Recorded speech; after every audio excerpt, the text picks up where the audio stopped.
We got to talk about a Texas teacher. And my next part is we're gonna talk about a Texas teacher breaks down over literacy crisis. Right? We gonna get into this right now. Let me change my banner. Still talking about the kids. And listen, people's lives matter. Okay. So I am on my lunch break. It is, I don't know, 11:30 or something like that. And I just finished a 3-hour class. We have what's called block, and block is where first and second periods are combined for subjects that need it. And so I literally broke down in the middle of class because I'm teaching seniors.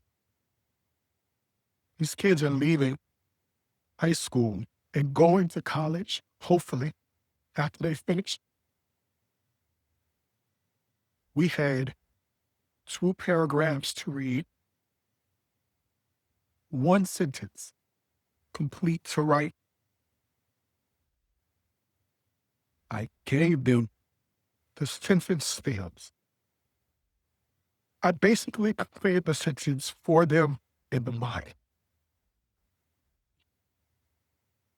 These are 17 and 18-year-old kids, and they couldn't fill in 4 words. 4 words. I gave them the scenario. We annotated together. I gave them the answers before we even had the problem. And they couldn't do it. I don't know. I simply don't know where the problem is. This is only day 2. And I have seniors who simply cannot read, and seniors cannot. They cannot write. They can reason. They have the ability to defend their reasoning if it's talking to their homeboy, but applying that to a written text, 2 paragraphs, and they couldn't do it. Our young black men, our young brown men, our young black girls, and our young brown girls.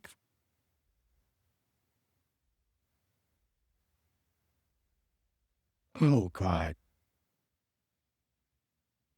Oh man. Oh man. I'm gonna try to spend about 15 minutes for this 10, because I think that's okay. First of all, how did these students without basic reading skills pass yearly evaluations to reach 12th grade? That is the $64,000 question we gotta ask right there. Now I know people. This is see. I know this is. I think when I clip this up, when this get clipped up, and people watching this right now, I think this was gonna take off. It's gonna be a lot. There's gonna be lots of debate around this, right? And then also from a intervention standpoint, what reading remediation programs fail,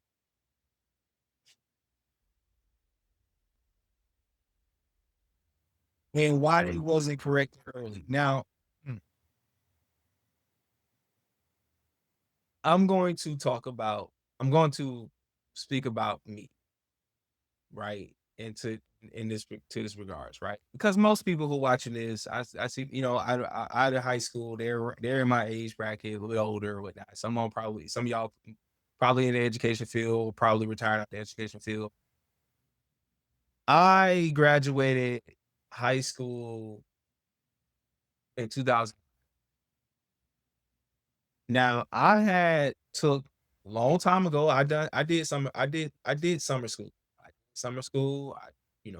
Did the remedial classes and stuff like that. I mean, it doesn't mean you are just that doesn't necessarily mean that you're slow, right? They are, that is, I mean, that means as far as trying to pick things up, takes a little bit more time. I would say I'm a B plus student. I'm a B minus B plus student, right?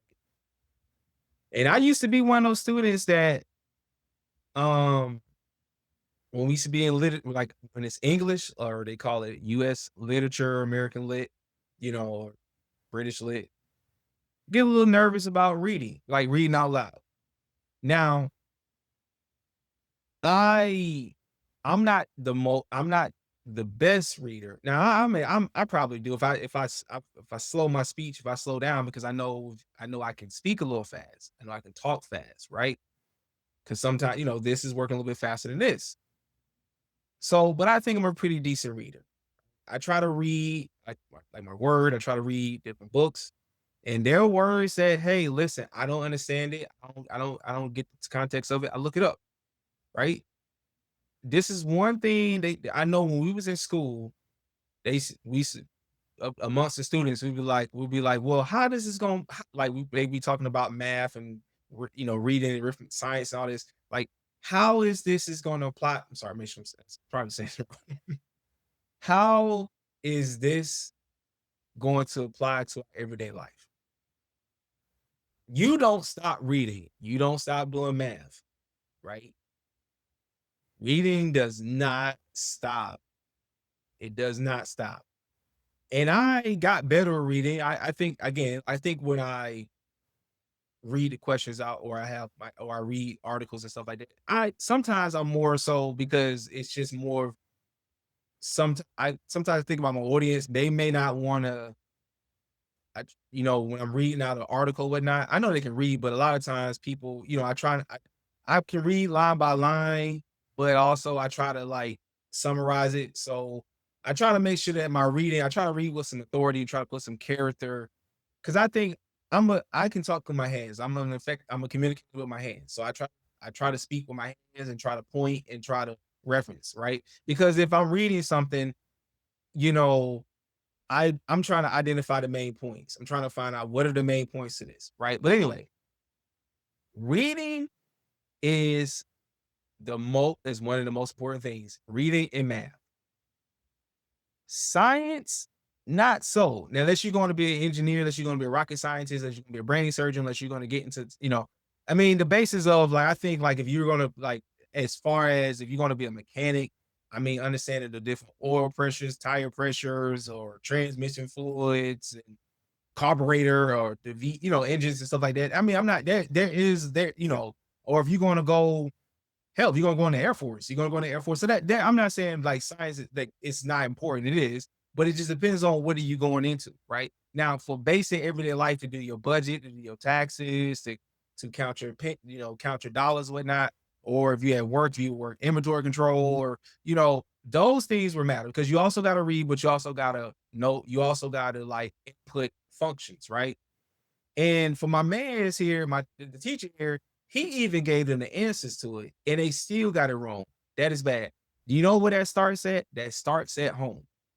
That starts at home. Because even the parents these days, right? They can't barely read. They can't barely complete a sentence, right? I deal with it in my workspace and I deal with my everyday life. I can tell, oh yeah, you don't know how to communicate effectively. You don't know how to read effectively. You basically talk like you're talking like because like like if you see me a brother, like we don't talk like hey yo. I mean, I'm not saying I'm with my homies. Oh my, I have my slang, but at the same time, we are not. My group of people aren't barbaric, because I try to drive that out. But anyway, I try to drive all that out. But what I'm saying is like teachers' jobs are getting harder and harder. And I know people are going to say, well, it's systemic issues. Well, what are the systemic issues is? People got to get excited about learning again. People got to get excited about education again, right? And, because even I'm thinking, I'm like, damn, 17, 18 year olds, these are going to be the people that's going to be signing your social security checks. I hope they're not signing my social security checks. Not at all. These are going to be the ones that going I can tell you right now, some of them we going we if we're doing an audit, some of these people are gonna be future criminals. They're future criminals, future baby mamas, future baby daddies. It's coming. It's tough. Will it like this yours be all fast and stuff like that? Like they how can you get, and I think this is the thing, how can you get young people excited about learning in education? Like, what is the why? Why does this matter? Right? Why does this matter? Because you have to put it into them young so they never depart from it. Okay. Why does this matter? Because and that's just some that's I mean, because like let's look at some numbers. I know people beat up on the US. Oh, well, the US this because listen, black people, listen, we are 13% of the population. We're 13, we're 13% of the population. So let's look at let's look at the US. Let's see. US, because we don't listen, we're here. We're here. We're here. We are here. We are here. Cause I know I'm not saying, and I think no, I don't have me. Okay, listen, I think I have something here. I don't. I'm trying to find something official, like a government, like a organizational type of thing. Because I don't want to lead. I don't want to lead y'all astray. Okay, here's a Harvard. Let's see something for 2015. Ooh, ooh, ooh. Let's do Harvard because I think this is more official. It's at least it's the thing that got the EVU or the or so the question that Harvard University is asking, what's driving the decline in the US literacy rates? Now we had COVID. Now COVID is a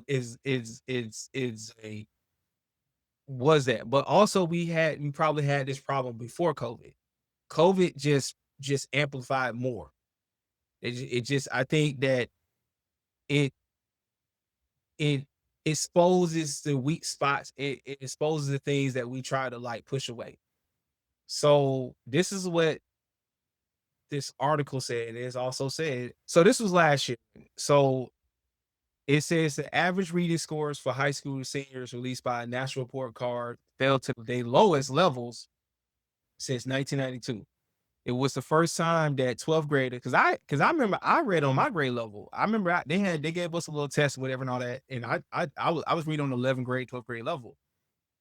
But it says the first time that 12th graders that have taken the test since the COVID pandemic, and the results showing a widening gap between the highest and the lowest achieving students.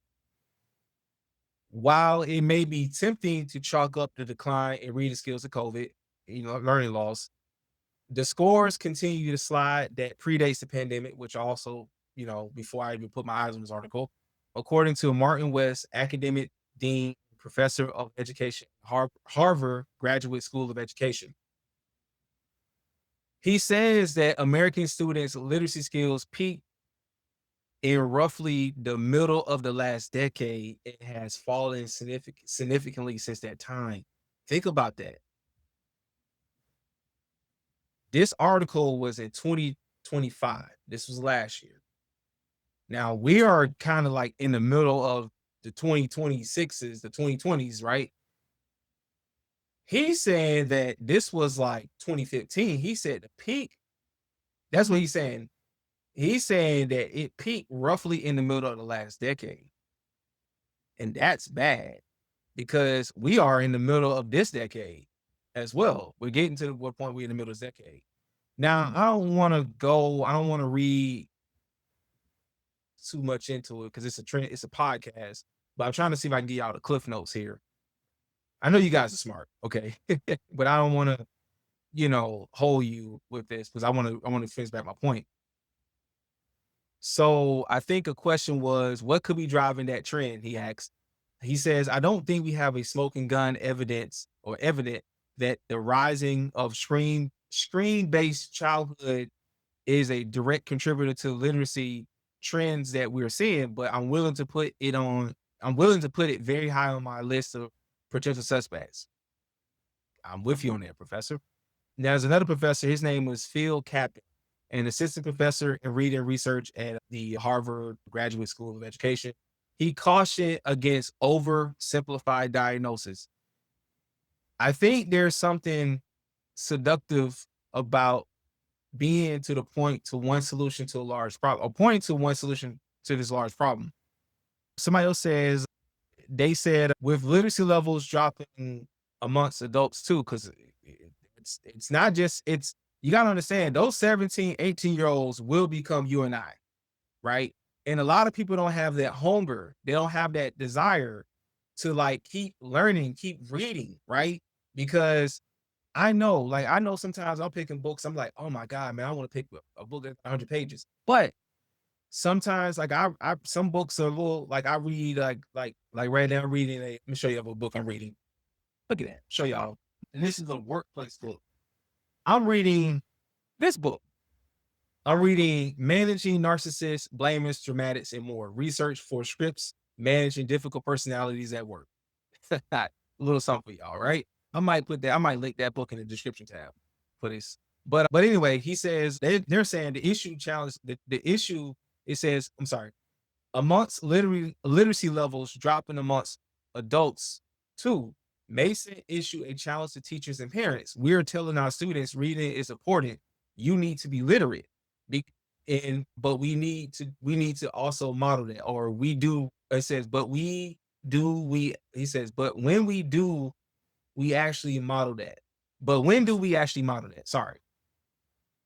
All right. Woo. It's a lot there. So you don't ever stop reading, right?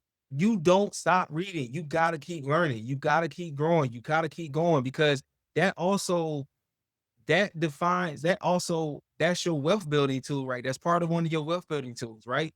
We're not, I'm not, you don't got to be the smartest person in the world because clearly we know the smartest people, the smartest, the richest people in the world aren't the smartest, right? They have some deficiencies. Like I said, I went to summer school. It, that's not that's just what it was at the time, right? I was still developing. Some people develop faster than others, right? But I think if you look at it, I'd probably be more smarter than them because hey, I'm willing to outwork them. I'm willing to out earn or out comprehend them. I'm willing to go a little bit further. I think people who were the AB students, but not they because of the higher expectations, and then the ones that are the C pluses or A or C minus or B plus people, those are the ones that work extra harder. That overshot expectations, right? The expectations are very low, right? And they blew through the roof. They closed the gap essentially. So what I'm trying to say is here, because there are plenty of teachers, educators, and I care about education, right? I think it needs to be reformed. I think this whole student loan crisis thing, and I know I'm kind of have my issues with it. I gotta take care of my business as well. That's a different conversation. But we got to because listen, a lot of us can do, right? We can, but we need to be able to read and comprehend what we're doing. That's how people get scammed. That's how people get ripped off. That's how people end up in high interest rate mortgages and homes and cars and, you know, a crazy tax bill or whatever the case may be, right? A bad estate planning, all that, and bad insurance plan, all that. We have to continuously to read and learn, and the parents and the teachers have to keep modeling that, like this man here. Got to. Got to. Now, even me, sometimes I say, "Oh man, I gotta pull the article up," but it's necessary. I mean, visualizations, reading stuff out. I'm not saying that none of y'all can't go read the stuff for itself, but it's having somebody to break this down for you all as best as I try to break it down as best I can because I did ask the questions. How did these two and listen, the questions I asked, it could be a local, it could be policy reasons and whatnot. Listen, anybody who's my age, we know about the No Child Left Behind, and then Obama came along and he kind of just, you know, it was like steroids as well, right? But we're often hurt by these policies, right? So we wanna we and I think like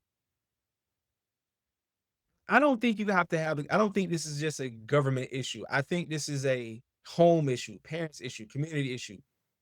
You have to get people excited about learning, reading, learn, find their why.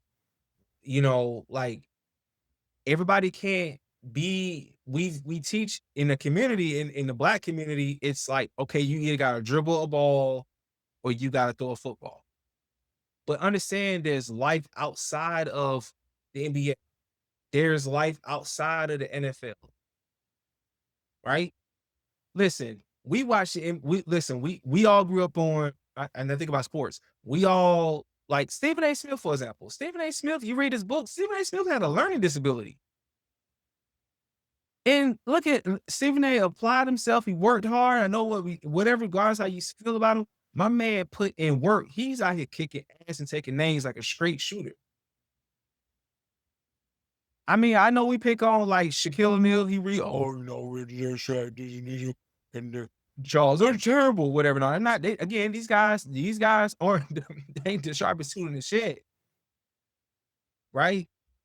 But but these guys make a ton of money. They're great at what they do. They work hard at what they do. They transcend it. They know how to teach the game. They know how to talk the game. They life is not they I mean they have a basketball life, but they also have life as well. So we and even me, this is my push. Hey, guys, ladies and gents, keep learning, keep reading. Don't stop. What if you're 35? What if you 45? What if you 65, 55, 75, 85, 20? Listen, if you're 135, if you're blessed to still be here, don't stop learning. Don't stop. Because that also can help you, that also can hurt, your growth, your net worth, your earning growth, your earning potential. This is the difference between promotions, right? This is the difference between, because like it's the difference between how you gonna move and operate in different rooms, right? So that's what I'm saying. Like, get some people on your team that know how to read effectively. You should know how to read effectively. You the CEO. We are the CEOs of our life. And so we have to enlist the board members. Like I said, you got to have a council, where there's a multitude of council, there's safety, right? And before you go to war, you got to have advisors. You got to read it all out. You got to think it all the way out. Cause this is serious. Cause this is only gonna get, and again, stuff like this, cause these 17, 18-year-olds, they're gonna be in the workforce. They're gonna be in the middle. Now, some of them may get it right. And I'm not saying that all 17, 18-year-olds, are just done for. I know we like to write the generation off. We like to write things off with that because they wrote off our generation, right? That's some knuckleheads in the millennial generation as well. But these people are valuable. They still have a chance. You don't give up on them, right? I know people will give up on them, whatnot, but you only to think about it like this: you're only good as the person next to you. So if somebody's having a tough time reading, whatever, you got to find a way to encourage them. Encourage them. I know it's like I can't tell people to do it. Nah, we're not telling you, but it still encourage, little by little, encourage, right? Because people got to know the why. People got to understand the why about, hey, why is it important to learn? Why is it important to read? Why is it important to be proficient? Why? You know, just why? And it's important because your legacy, your future depends on it. This will be the difference of you. This will be the difference of you getting in trouble and staying out of trouble. This is part of the reason. I mean, I know a lot of it's just actions, whatnot, but you also got to be able to read what's going on as well. So I don't. I mean, like the whatever state policies or local policies, whatnot, whatever the coddling and whatnot. Because the teachers I grew up with, oh, they ain't play. They didn't play. They didn't play, and they beat it into us. I know it hurt. It's like they beat it, and I'm saying they beat it into us because you gotta remember the generation of teachers that I had, they were they mom and dad they civil rights movement, right? So it was very important. They grew on a farmhouse, so listen, they had nothing but they had no choice but to learn, but to excel. Now we in the best time, we are in the best time in human history, right? We're in the best time because you can't listen, you can do the TVA, you can do the low key TVA. You tell me a better time in human history that you know what I'm saying? Like we got it right there. Even I know that we have technology, AI, I still read. I still read. Now I do use AI if I need to get a further breakdown on it, whatnot, just to kinda simplify it, whatnot, but I still gotta read. I still gotta understand what I'm doing. I got to. Because one day I'm gonna have people working for me. And I can't and yeah, I can't do something that I can't have them do something that I'm not willing to do myself. I don't want to lead my people I don't want to lead my flock the wrong way. I don't want to lead you all the wrong way. That's why I say audit life before life audits it for you. You know, hopefully that helps. I don't know what listen, everything failed. Listen, like the parents failed, the teachers failed. I'm not saying him particularly, but it's just it's the whole gamut failed. And I know, listen, teachers are glorified babysitters. They're glorified babysitters. So again, the parents that also and also calling you out as well.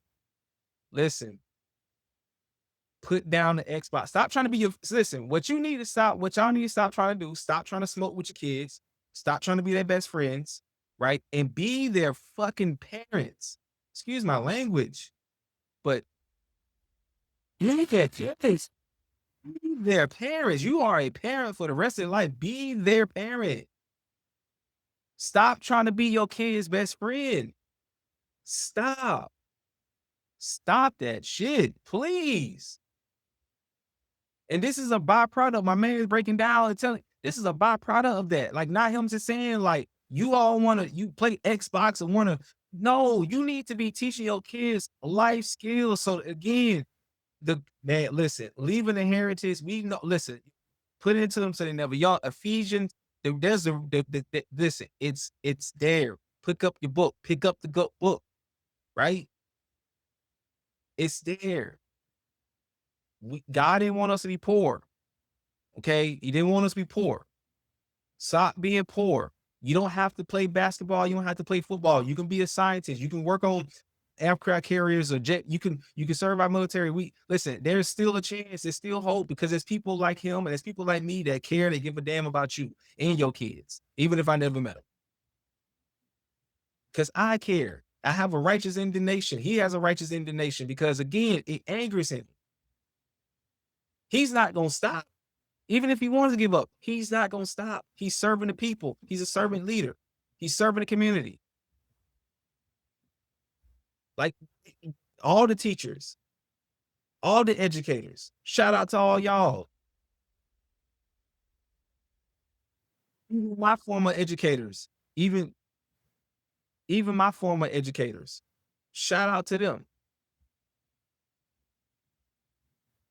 So you can't stand on the shoulders of other people and you let them down. That y'all, you said you parents, you new parents, whatnot, current whatever. Stop letting your peoples down. Stop letting your children down. Be the example. Okay, be better. All right, we gotta move on to the next story. Okay, listen, our justice system is in shambles. Our bail system is in shambles. I'm about to follow up on that story with, but y'all let me know y'all let me know what y'all think about that, right? About that story. But